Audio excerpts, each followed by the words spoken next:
Road trips only feel safe until darkness falls. Tonight, here are 3 new true road trip horror stories from people who survived encounters no one should ever experience. It was 2014.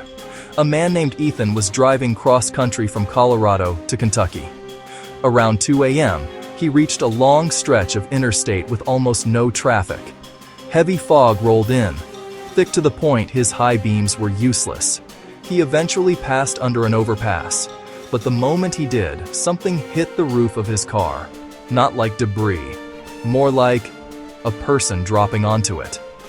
He slammed the brakes and heard footsteps scrambling across the roof. Heavy, fast, panicked.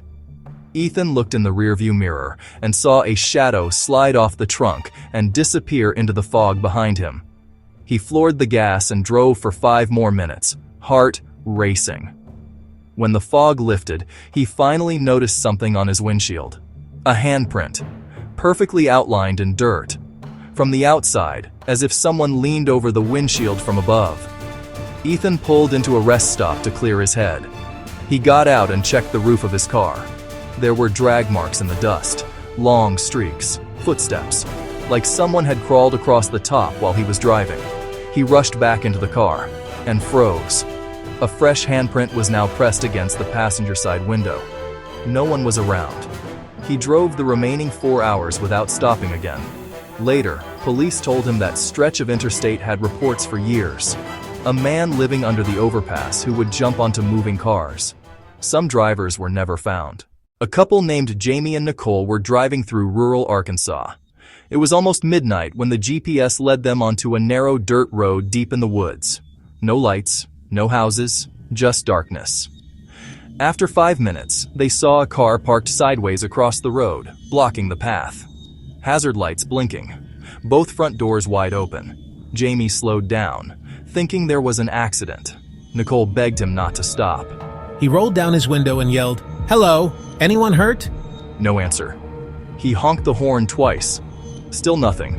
He tried driving around the car by pulling into the brush on the right side. As the headlights shifted, they illuminated the front seat. Someone was sitting in the driver's seat, but their head was tilted at a disturbingly unnatural angle, like it was hanging by a thread. As the truck's wheels hit the dirt again, the figure in the car slowly turned its head, straight toward them. Its mouth was wide open. Too wide. Jamie floored it. They got back on pavement 10 seconds later, but Nicole kept staring out the rear window. "There are people coming out of the woods." Jamie looked.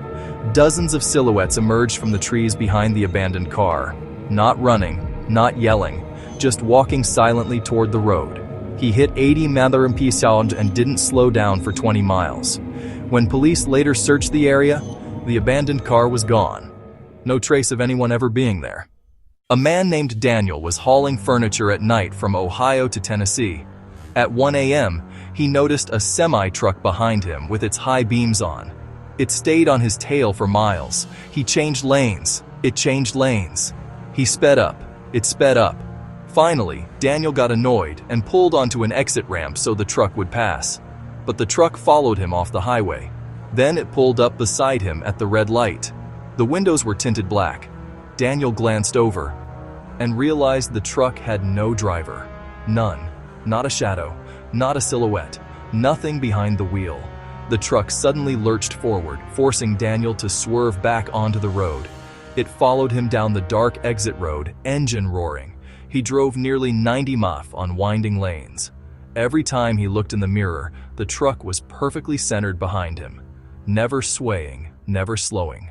Then, without warning, the truck made a sharp right turn, straight into the woods. No road, no path. The massive semi just vanished between the trees. Daniel kept driving until he found a gas station.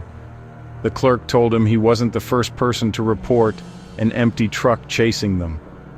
And every story ended the same way.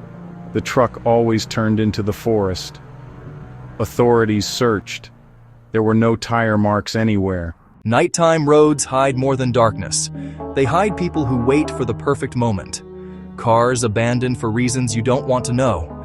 And sometimes, things that follow you, even when no one is driving them. These were true road trip horror stories from real people who survived the night. Many others weren't so lucky.